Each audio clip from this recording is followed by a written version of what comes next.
Students, welcome to the कल्ट्सा। इस video में मैं आपको बताऊंगा कि कैसे मेमोराइज करें, कैसे याद रखें हॉरिजॉन्टल रेंज के कॉन्सेप्ट को। वैसे तो एक बहुत ही सिंपल सा कॉन्सेप्ट है और मैंने आपको एक फॉर्मूला भी बताया था जो ज़्यादातर बच्चों को याद रहता है।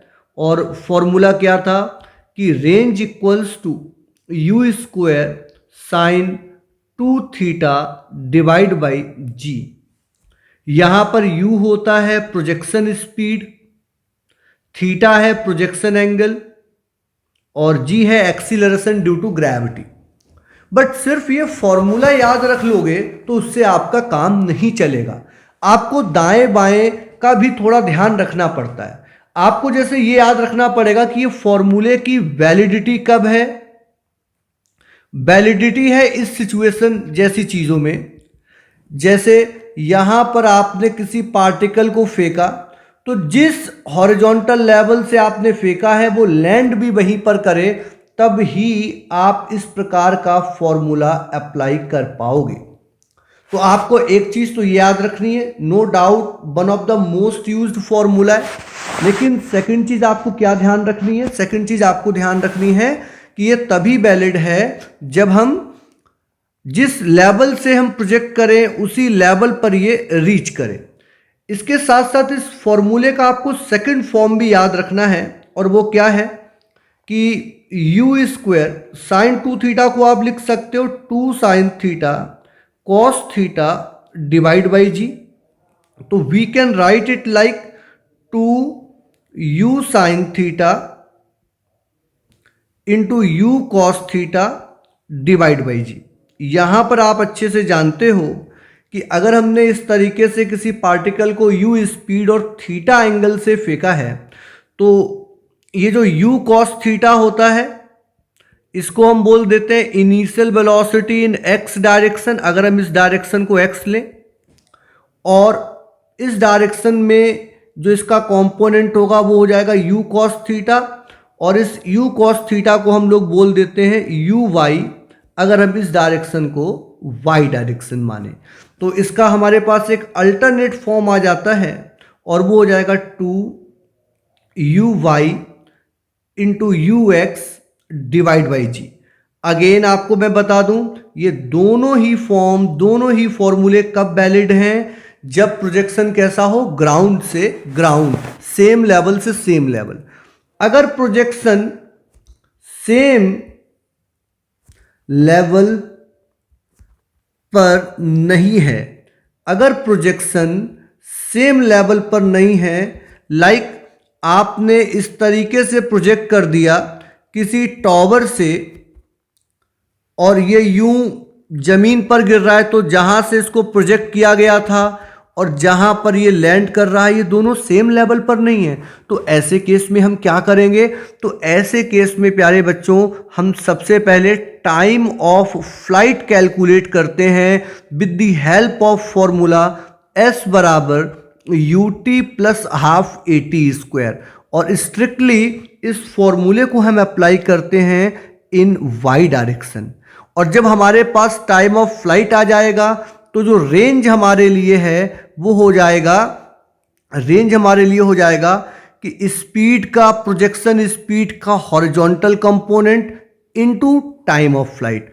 तो आपको अगर देखा जाए तो टोटल 3 रिजल्ट मेमोराइज करने हैं। पहला u square sine 2 theta by g, जिसको मैंने मॉडिफाई करके ऐसे लिखा हुआ है, और ये कब वैलिड है? When projection is from ground to ground.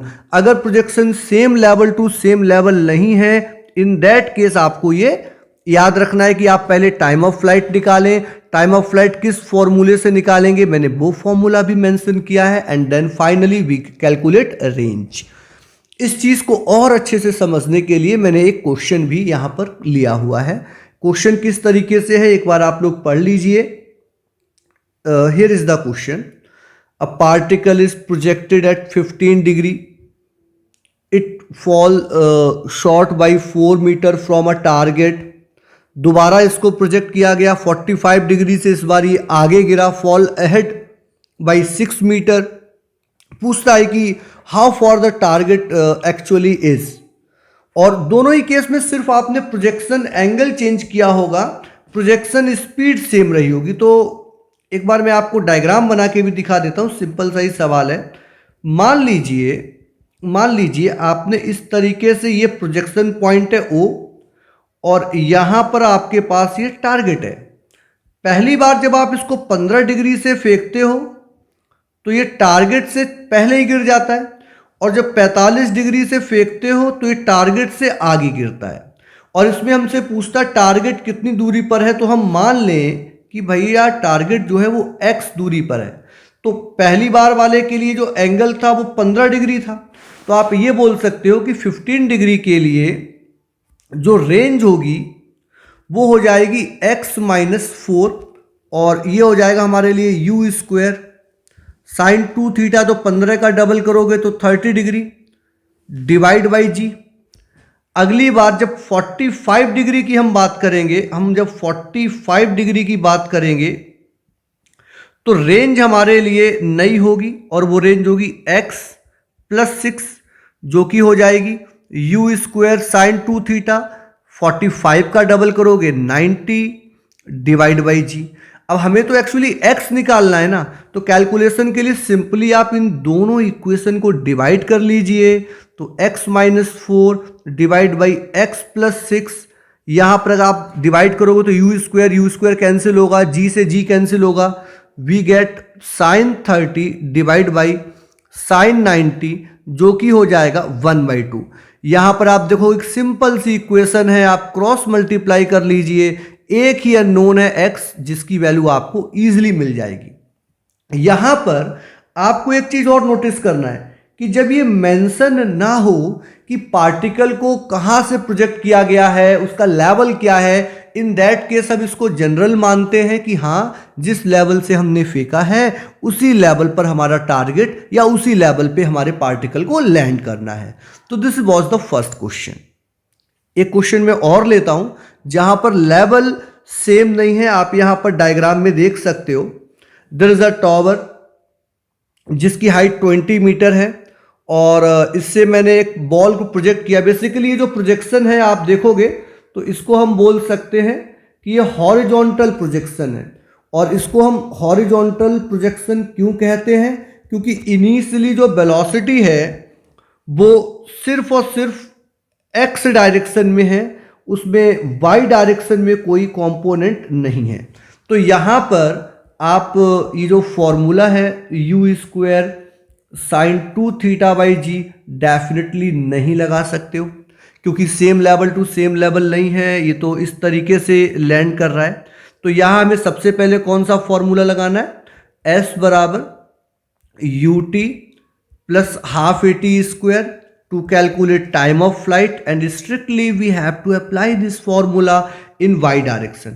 आपको पता है y डायरेक्शन में जो एक्सीलरेशन है वो g है, डिस्प्लेसमेंट y में कितना हुआ है, अगर आप देखोगे तो this is the displacement, this is the total displacement, और इस डिस्प्लेसमेंट का ये जो कंपोनेंट है ये है y डायरेक्शन का, और ये जो कंपोनेंट है ये x डायरेक्शन का डिस्प्लेसमेंट है, जिसको कि आप रेंज बोल देते हो। तो y डायरेक्शन का डिस्प्लेसमेंट अगर आप देखोगे तो वो 20 मीटर डाउनवर्ड है, तो आप इसको -20 लिख सकते हो। इनिशियली कोई वेलोसिटी ही नहीं थी y डायरेक्शन में, मैंने पहले भी मेंशन किया हॉरिजॉन्टल प्रोजेक्शन है। एक्सीलरेशन को भी नेगेटिव में ले रहे हैं due to the downward direction. आप इसको सॉल्व करेंगे तो यहां से टाइम आ जाएगा हमारे पास 2 सेकेंड, एंड फाइनली रेंज के लिए हम क्या यूज करेंगे कि वेलोसिटी का, इनिशियल वेलोसिटी का x कंपोनेंट इनटू टाइम। तो इनिशियली व्हाटएवर जो भी वेलोसिटी है वो तो x में ही है, तो पूरी की पूरी 30 हो गई, and multiply by this time, तो वी विल गेट 60 मीटर। तो with this for question I hope आप अच्छे से समझ गए होंगे कि रेंज के लिए आपको क्या क्या मेमोराइज करना है और कैसे उनको यूज करना है। तो मैं इसी के साथ इस वीडियो को बच्चों एंड करूंगा, और अच्छे से समझने के लिए आप इसको दोबारा देख सकते हो। Bye bye.